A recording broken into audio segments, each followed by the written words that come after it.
मैं अधिवक्ता उमेश सुमन आज आपके समक्ष कानून की जानकारी विस्तृत करूंगा। जिस कानून की जानकारी मैं विस्तृत करूंगा वो कानून और वो केस है निर्भया केस 2012। ये केस 2012 में हुआ। ये केस हुआ था दिल्ली में, साउथ दिल्ली में। और इस केस में क्या होता है कि एक युवती और एक युवक बस में जाते हैं साउथ दिल्ली। और साउथ दिल्ली में बस में जब जाते हैं, जब बस में जाने के उपरांत उसमें उस बस के अंदर लगभग 6 व्यक्ति ऑलरेडी बस के अंदर बैठे होते हैं। साथ में क्या होता है कि उस लड़के के साथ जो 6 व्यक्ति थे उसमें एक ड्राइवर भी था। वो उस यूथ के साथ मारपीट, उसको मारते हैं, बहुत ज़्यादा उसको लताड़ते हैं, घसीटते हैं। heinous act done by these people to this young guy. And after that, what happened at that time, there was a girl, एक लड़की भी उसके साथ थी। And she was also a medical student. And what happened at that time, जब वो बस के अंदर थे एंड उस युवक के साथ मार कुटाई।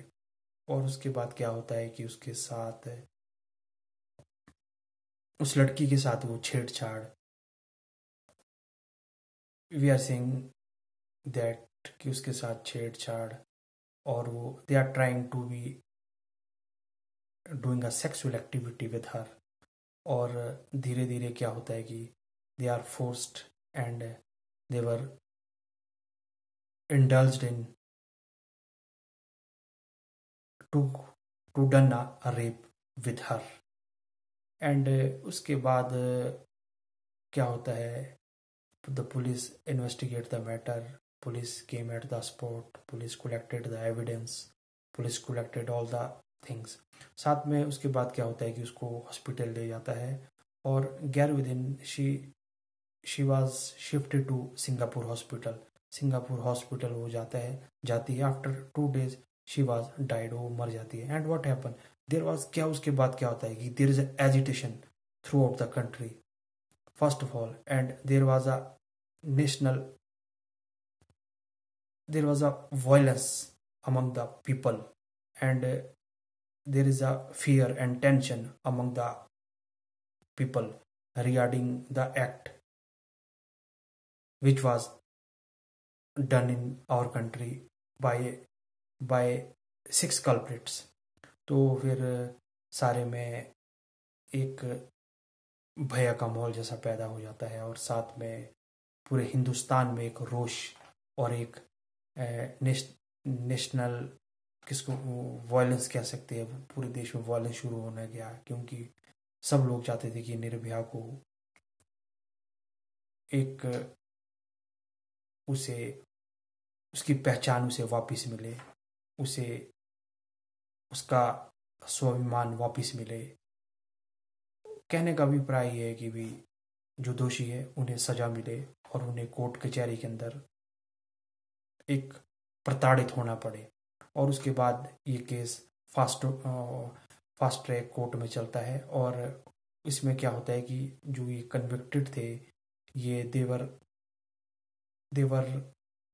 Raped and after that murdered. और फिर उसके बाद ट्रायल चलता है और प्रोसिक्यूशन अपने एविडेंस रखता है, तथ्यों को रखता है सामने, दोनों पक्ष। And at end of the day all the 5 culprit were, court has ordered that they have to be hanged।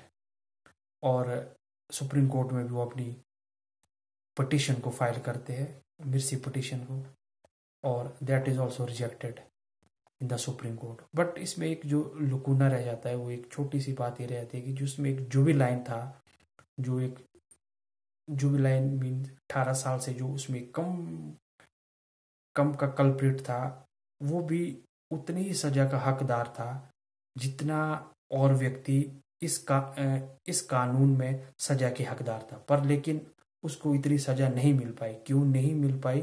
क्योंकि वो जुबिलाइन था और वो एक माइनर माइनर था।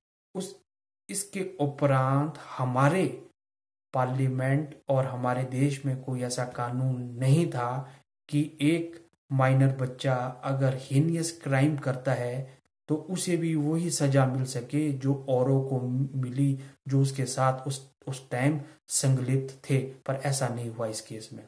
और अल्टीमेटली व्हाट हैपेंड, इस इस लड़के को सिर्फ 3 साल की सजा होती है, सिर्फ 3 साल की सजा। एंड व्हाट हैपेंड, उसके बाद agitation prevail in our society, कानून पास होता है कि इसकी जो ये 18 साल एक सजा रखी गई है कि भी माइनर की 18 साल सजा रखी गई है, 18 साल एज रखी गई है, उसे थोड़ा सा कम किया जाए। और इस तरह के, और आफ्टर निर्भया कानून में संशोधन हुआ और कानून दोनों लोकसभा राज्यसभा में पास हुआ। और साथ में फिर इस एज को थोड़ा सा कम किया गया क्योंकि ये करना ज़रूरी था। यदि इस तरह की ये ना होता तो शायद कोई भी अगर माइनर यंग बॉय रेप करता है या और उसको रेप करने के बाद वो छूट जाता है, उसे सिर्फ 3 साल की सजा होती है, तो ये भी एक स्त्रियों के प्रति एक नेगेटिव एस्पेक्ट और एक राइट डायरेक्शन की स्टोरी नहीं बन पाती। तो निर्भया केस पूरे देश में पॉपुलर हुआ। इसके बाद स्त्रियों को एक नई डायरेक्शन, एक जीने की नई राह, और साथ में इसमें पुलिस को भी डायरेक्शन दी गई कि भी वो भी स्त्रियों के प्रति एक अपना संवेदनशील और मैटर को जल्दी से जल्दी इन्वेस्टिगेट करे, कोई भी स्त्री कहीं भी हरास ना हो। इस तरह का एक डायरेक्शन पुलिस को भी इसमें सबमिट करवाएगी। इस वीडियो को आप लोग अधिक से अधिक शेयर, लाइक और मेरा यूट्यूब चैनल यूएस लीगल को भी सब्सक्राइब करें।